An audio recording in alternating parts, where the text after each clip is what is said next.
On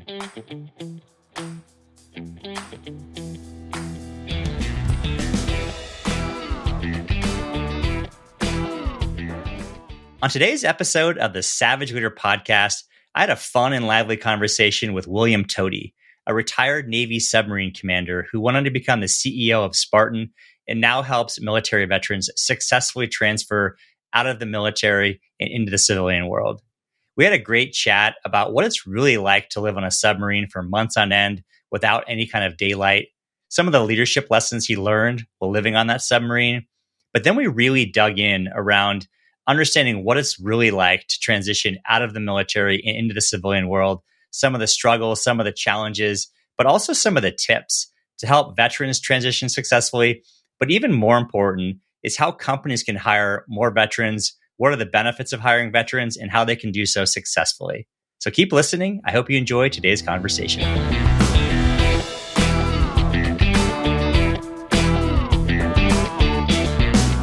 Bill, thanks for coming on today. Thanks, Darren. Great being here.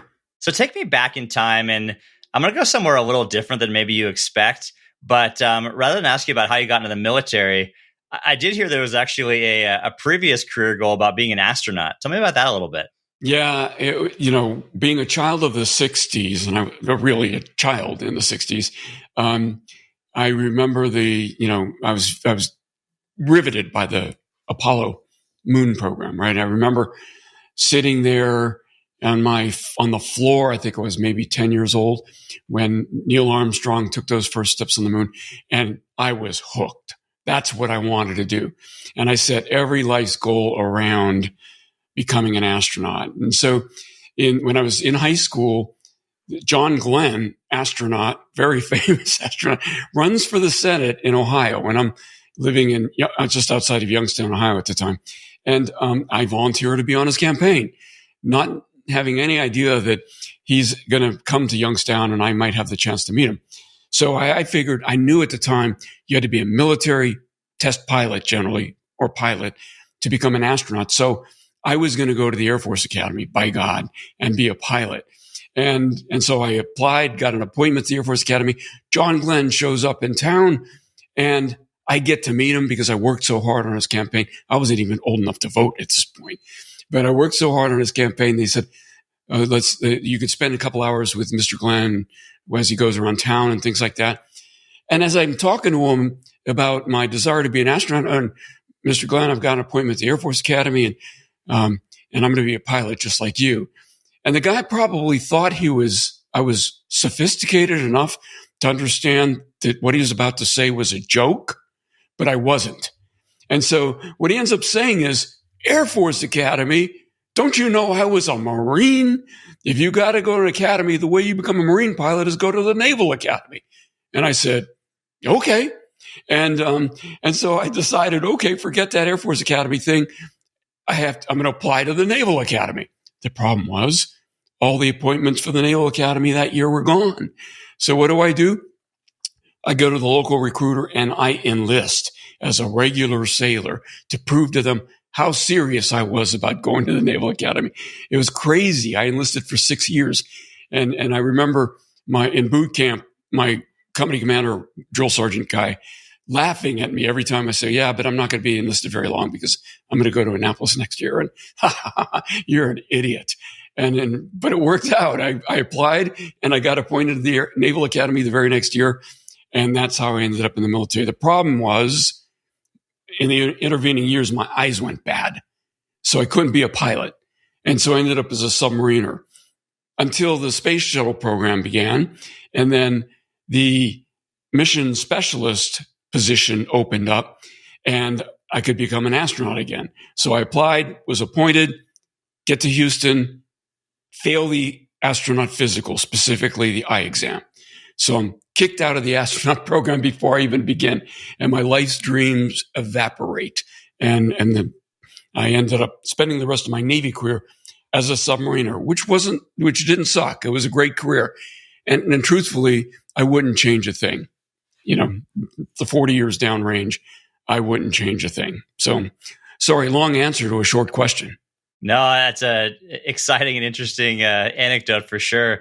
And yeah, so being a submarine, operator. So, I mean, obviously, I think I've come across a few folks here living in San Diego recently who's they spend time in subs. One I think is underneath the Arctic at different points in time. Like, what's it like in terms of just being in a submarine for extended periods of time? I don't think many people can actually relate to that. Yeah, people say, well, don't you get claustrophobic? Submarine forces still all volunteer. And people who think they're going to be claustrophobic simply just don't volunteer for submarine duty. So I never had a problem with that aspect of it. I would say years later, the business of being underwater or not seeing the sun for months at a time can affect you physically. Your vitamin D level, I joke, my vitamin D level when I finally surfaced was a negative number. And that can have some effects on things like osteoporosis. We didn't understand that at the time. Now, of course, they'll supplement. They'll give you vitamin D supplements. But, there were aspects of it that I absolutely loved. The camaraderie of the crew, the security of the mission. When I was captain of the submarine, you don't communicate with anybody, and you go on these months-long mission. Nobody really knows where you are. And you don't have to radio back to get permission because you can't transmit, because if you get detected, things can go really, really bad for you. And that's the only place in the military where that's still true. You're an 05 commander, lieutenant colonel equivalent, and you're on your own conducting missions for months at a time with nobody looking over your shoulder or giving you rudder orders. That's certainly not true in surface ships or aviation. Even in the infantry, it's not true. So it's almost like being back in the sailing days when ships would go to sea for months at a time and they couldn't communicate. That's what it's like to be in a submarine. And that's the weirdest aspect of it that I think people don't understand. Yeah, it's interesting. Obviously, I look at everything through the lens of leadership. It's like, what was that? Like, what did that lead to in terms of the way that you developed communication? You talked about only communicating effectively with the people that are on the sub and not with external constituents in the military. Like, what did that lead to from a leadership and communication perspective? Well, the interesting thing about submarine crews is if a submarine sinks, it's not like a few people die. Everybody dies. So everybody is invested in the success of that ship and the mission. And because of that, the entire crew, down to the lowest level seaman, is empowered to speak up anytime they see something wrong. And as captain, you've got to listen.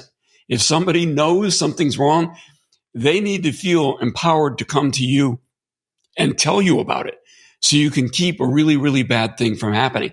Again, that's another aspect of being on a submarine that's very unique. And as I rode other ships, surface ships, and served with aviation squadrons and things like that, and spent some time with folks in Iraq and Afghanistan, I did not see that kind of wholesale camaraderie where everybody down to the lowest level enlisted person feels so invested with the outcome that I found on a submarine.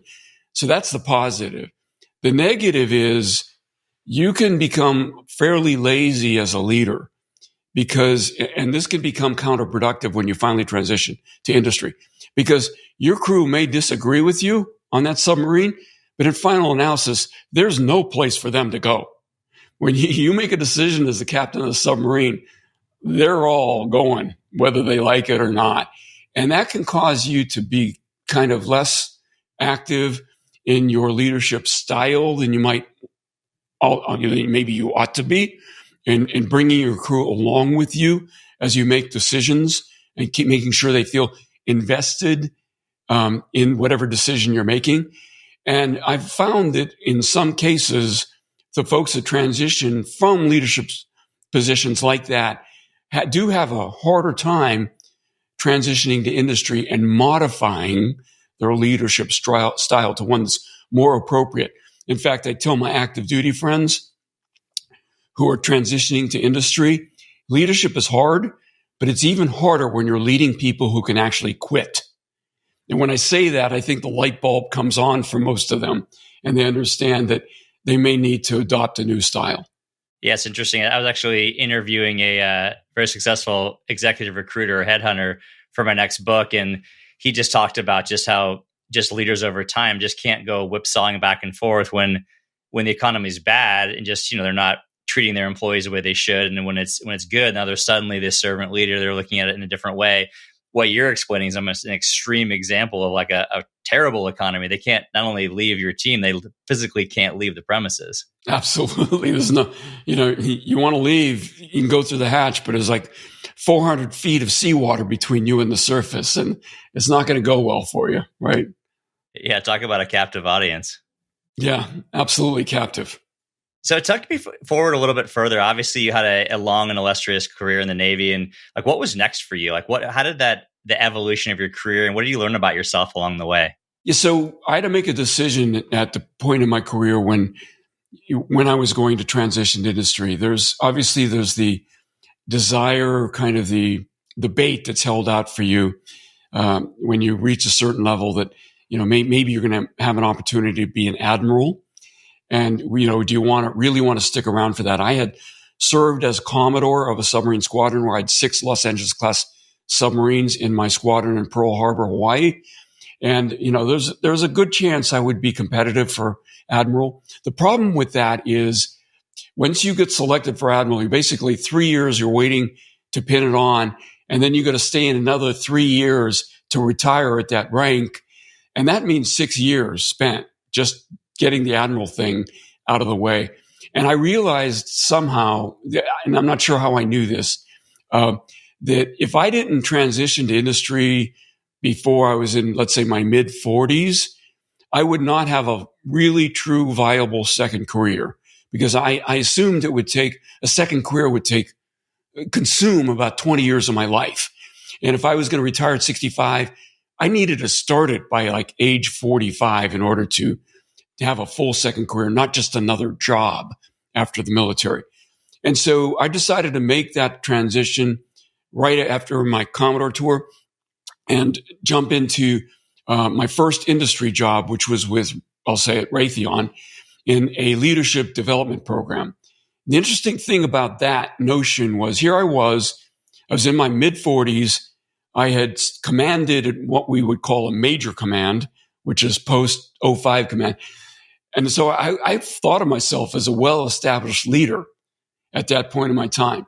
And when the company signaled to me that they thought I should enter what they referred to as a leadership development program, my initial reaction was, you got to be kidding me. You think I need my leadership to be developed? You don't think I have well-developed leadership skills already?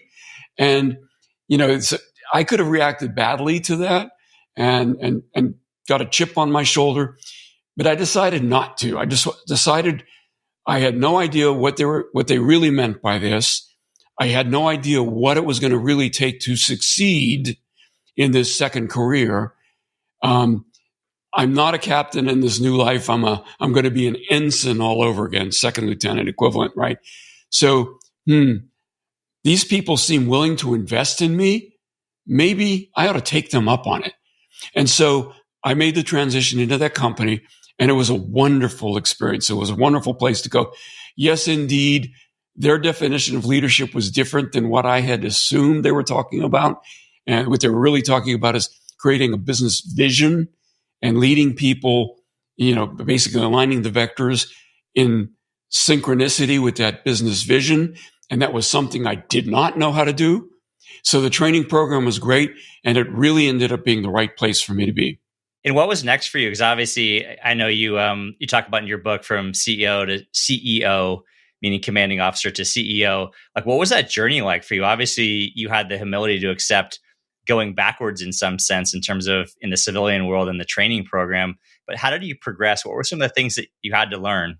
You really do start over again when you make that transition to industry. And this is one of those things I try to make sure the military folks, active duty folks understand. When they transition out of the military is going to give them what's called transition training. It's skills bridge. It's got all kind of different names. In that training, the military really does them a disservice in that they try to make the transitioning service member feel good about where they are in life, feel good about all the service and sacrifice they've done to that date.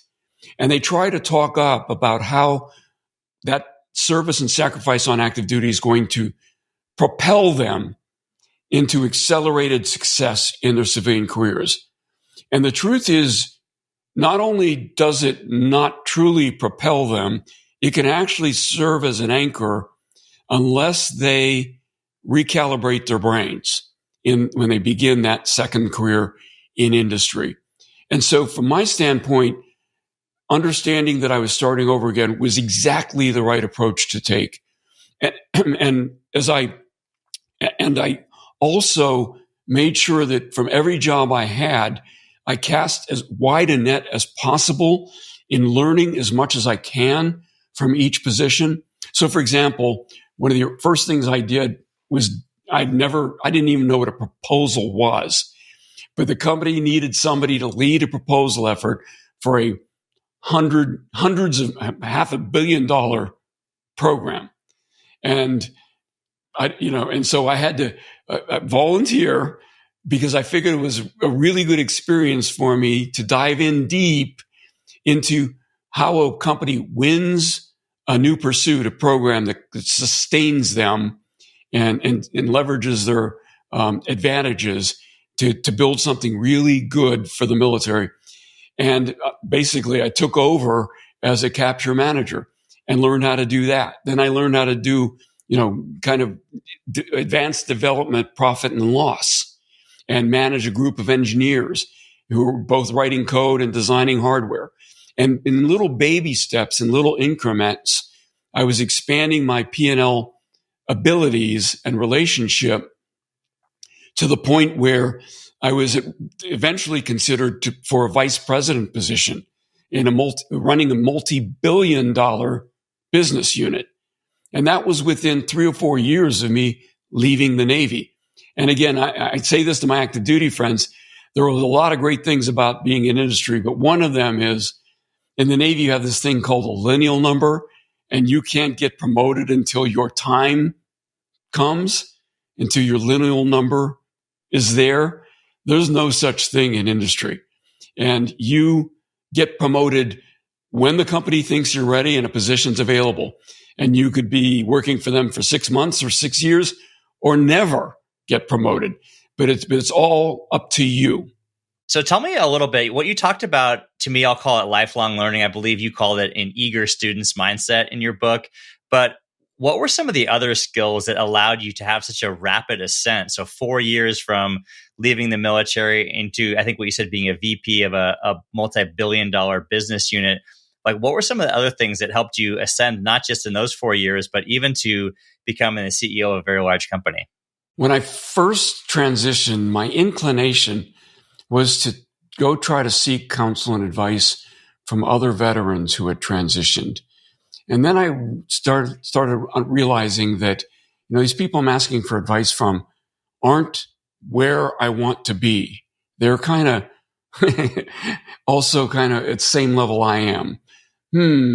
Maybe I ought to be talking to people who are where I want to be rather than people who are striving to get there like I am. And so I realigned my focus of who I sought mentorship from. And that what that really meant was, because there weren't any veterans at levels operating at the levels I wanted to be, I started seeking advice almost entirely from non-vets who'd been in industry a long time and were at that level.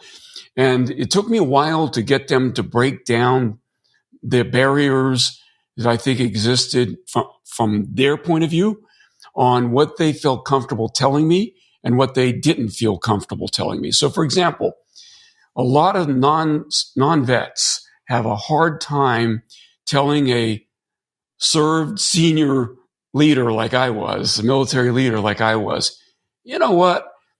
Your leadership style probably needs some modification if you want to succeed here. Because they won't presume to tell you how to be a leader because they think you've led larger organizations than they're leading currently, right? So it took me a while to break down those kinds of barriers. Then there were other barriers. There were stereotype barriers that they didn't want to admit having those stereotypes, like, well, you'll never really understand the business success principles because, heck, it took me 10, 15 years in industry to learn them, to figure it out myself. How do you think you're going to be able to figure out in 3 or 4, how arrogant of you to presume you can? And I had to start working at that and say, yeah, but you know what? I've got a lot of other, point one, I've got a lot of other life skills I've kind of sussed out during my 26 years on active duty that may give me a leg up. And number 2, you forget that I changed jobs in the military every 2 to 3 years and had to learn how to do something new and basically start from scratch every 2 to 3 years. So this isn't unusual for me. And so give me a chance. Help me understand what it is I don't know and where I should spend my focus. And maybe I can, really start accelerating that learning. And the third thing I did was take advantage of every learning opportunity I could get my hands on. The company had a bunch of online courses, mostly ignored by the majority of the employee population. I didn't ignore them. I started at the very fundamentals and burned my way through them on my own time to try to catch up. And then, they offered to send me to SMU for finance basics school. And I thought, well, I have a nearly completed MBA. What do I need to do that for? And it turns out, man, there was a lot I didn't know about finance and how P&L and cash management and things like that go. And then I eventually took a course at Harvard Business School where it was not an MBA, because I actually don't recommend people doing MBAs, military people who are trying to succeed in industry, do an MBA, because it doesn't help unless you're going into a very, very niche kind of job like M&A or financial management. But I took a very specific, precise cash management course and a mergers and acquisition course at Harvard Business. And those helped kind of round out my general business knowledge to get me to the executive level. And then it was just grind, every day, go into work, make it happen, prove results, be successful, hit it out of the park as often as I could. And then the headhunters started calling, right? Once you develop a certain degree of reputation, like you said, the headhunters get interested. And they would call, and I would get a call a month almost. There was a period of time where I would. And they would say, hey, Bill, are you interested in doing something like this? And most of the time, the answer was no, because it wasn't better than what I was doing. And I didn't want to be one of these guys that hop from company to company to company. But occasionally, every few years, the opportunity intrigued me. And if it was a kind of opportunity that would expand my business base and my portfolio of understanding, I wasn't afraid to jump companies. And I think that helped as well, because I got to see product companies. I was an executive in service companies. I was an executive in commercial companies, Hewlett Packard, when they were a $110 billion year revenue company, how commercial companies do go to market. And it really helped, I think, round out my understanding and develop as a business leader. You provided just a litany of examples in tactics, and you talk about just the importance of mentorship and getting advice. And I like how you reached out to people that were outside of the military and in the civilian world. I think the same thing applies if you are in the civilian world. Reach out to people in adjacent industries or maybe very different industries. But also you talked about not talking to people who are in your same station in life, but actually people who are 1, 2, 3, 10 steps ahead of you. I try to do the same with my life in terms of finding mentors who are a little bit ahead or far ahead of where I am, whatever I'm trying to achieve. And then I love what you talk about in terms of looking at new opportunities that expanded your base of business understanding, because so many people, I think, make the mistake of chasing the dollar, chasing the title. They lean into the ego. Obviously, to be able to do what you said, obviously exemplifies the amount of humility that you have. But what a great example of looking for roles that really expand your understanding of business and not just actually chasing the accolades and the money, frankly. Yeah, and Darren, every time I moved, I wasn't looking for a new job. It was, I guess the big lateral move I made was VP at Raytheon to VP at Hewlett Packard. The P&L was in the under $2 billion level for both jobs, and that was lateral. And the reason I did that was it was in IT, right? That was not a skill I had developed to that point, and I was thinking that IT is the future. It was a commercial company. It was a very large commercial company in the business unit that had formerly been EDS. HP had acquired EDS, and my business area was the largest business area in the company that used to be EDS, the one I was being hired into.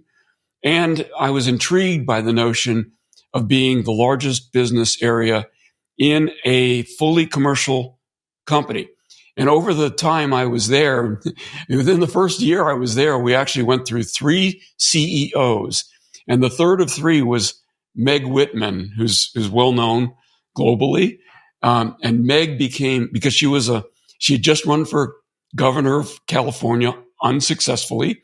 She was a pro-defense leader, and I ran the biggest defense business in Hewlett Packard. She kind of took me under her wing and became a kind of a mentor of sorts, not directly, but that I learned so much from that experience, never realizing that would happen, right? Is one of those serendipitous things that happens to you that you can't plan for.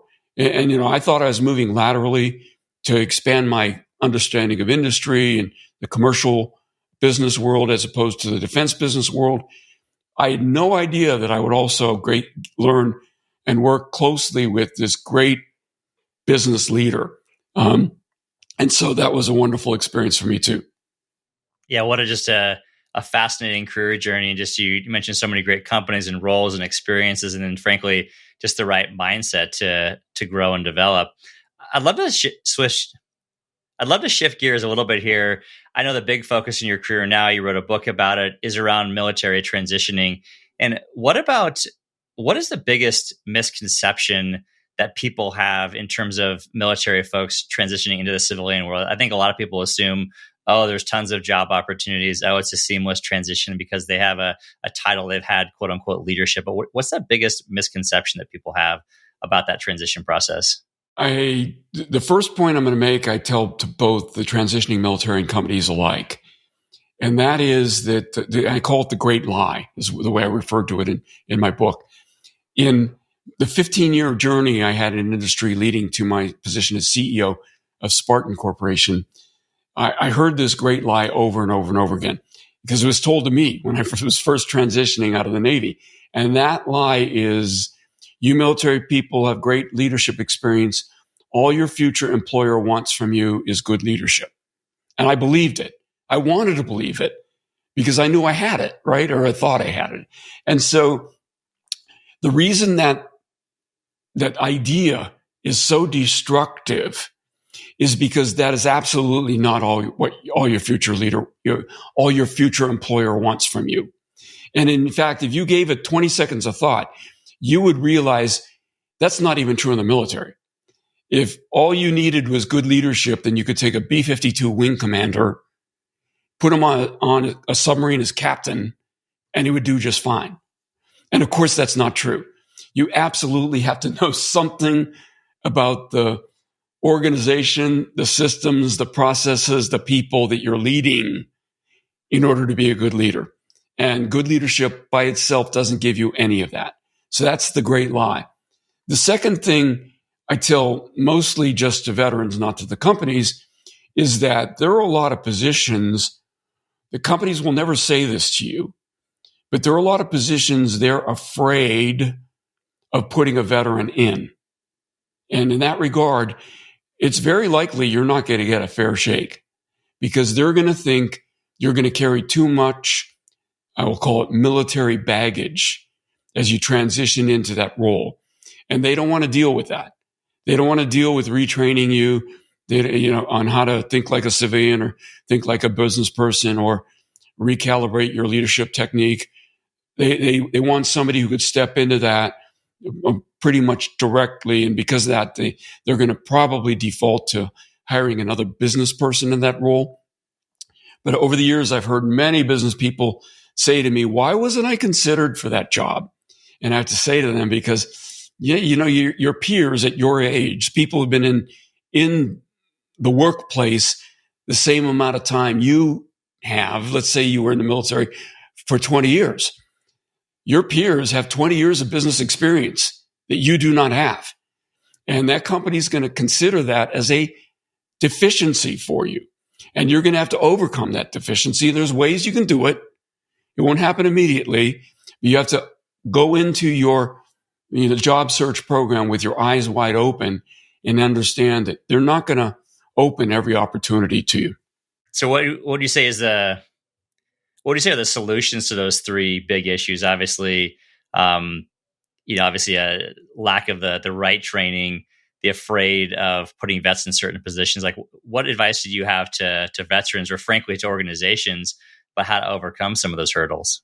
Well, one of the things I tell the veterans is, rather than it's important that they highlight their leadership experience, but it's also important that they do it in a way that demonstrates their leadership adaptability, and not just cookie cutter, boom, boom, boom, infantry battalion, infantry brigade, and so on and so forth, where they just, all those jobs look like each other. That's point number one. Point number two is a company who understands that veterans aren't going to be able to step into a role immediately and hit it out of the park, that there's going to be some development required. What they want to see in their veteran employees, their new hires, is something I refer to in the book as an informed passion to learn.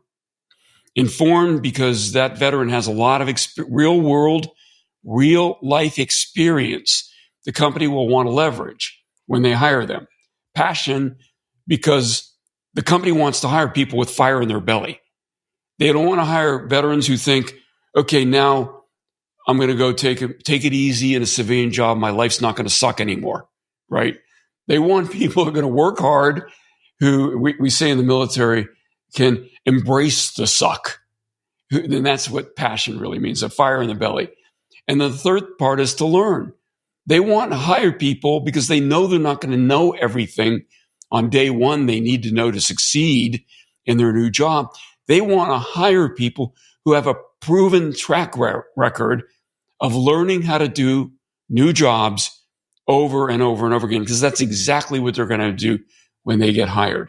And so that's one of the things I tell people. That's the solution to the problem that I've been describing. Obviously, you highlighted a bunch of hurdles that veterans face, as also organizations face, just in terms of investing into the development of veterans when they come into their organizations. But what are some of the benefits that companies can gain from hiring veterans? Obviously, you and I spoke before we recorded this. I've worked with helping transitioning veterans land jobs in the civilian world. So obviously, you and I both know the benefits. But what are the benefits that companies can be seeking out in terms of hiring veterans? The company will never get a more loyal, dedicated employee than they will from that veteran. That's point number one. Point number two, that veteran has likely gone through a great deal of hardship on their active duty time. And there's almost nothing you can do to them in their civilian job that's going to give them pause.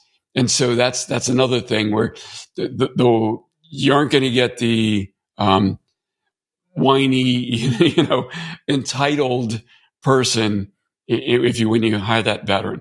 Number three, you will be surprised how quickly they learn and accelerate to the point where they're pretty much neck and neck with all those people that they're peers who haven't served. They will learn much more quickly because they've developed the skill of learning to succeed in prior active duty assignments. So they're going to be wonderful employees. Having said that, and this is what I tell companies, you can't simply throw them in the deep end and expect them to know how to swim. You need to develop a program that acknowledges the deficiencies, the real deficiencies, the veteran is knowledge deficiencies, the veteran is going to come to you with. And that's why I encourage employers, HR, training people, and managers and leaders to read my book, because it's like listening into a conversation between two veterans, one who's succeeded in business trying to counsel one who wishes to succeed in business. And I think my friends who are never served industry leaders have told me that they gained a great deal of insight from reading the book and understanding what it was they needed to do, not just to thank the veteran for their service, but to actually do something that's going to be meaningfully, important in helping that veteran succeed. I mean, you use the veterans as an example of just the necessary support structures that companies need to commit to, but the same thing applies just with the regular employee, right? It's putting structures, committing to developing people. Yes, of course. Can you get them out of a top MBA program or someone who works for Google or one of the large reputable companies, and they can plug and play into his position? But long term, whether they're veterans or not, I mean, the best companies are the ones that actually invest in their people and continue to develop them over time. That's the irony of it. Every company has a training program. And every company can tell you how many veterans they have hired. They're very proud about the number of veterans they hire. But when I ask them, okay, how many of those veterans that you hired are still with you after 5 years? You crickets, right? Because they don't track that. And the truth is, on average, a veteran will last less than 2 years with their first employer, because there's this, what I call in the book, impedance mismatch. There's a failure to come to terms with what the company expects being aligned with what the veteran expects. And so that impedance mismatch causes either the company to say, you know what, this isn't working out, because they threw them in the deep end, or causes the veteran to say, I'm not comfortable here. This isn't what I thought it would be. And they leave.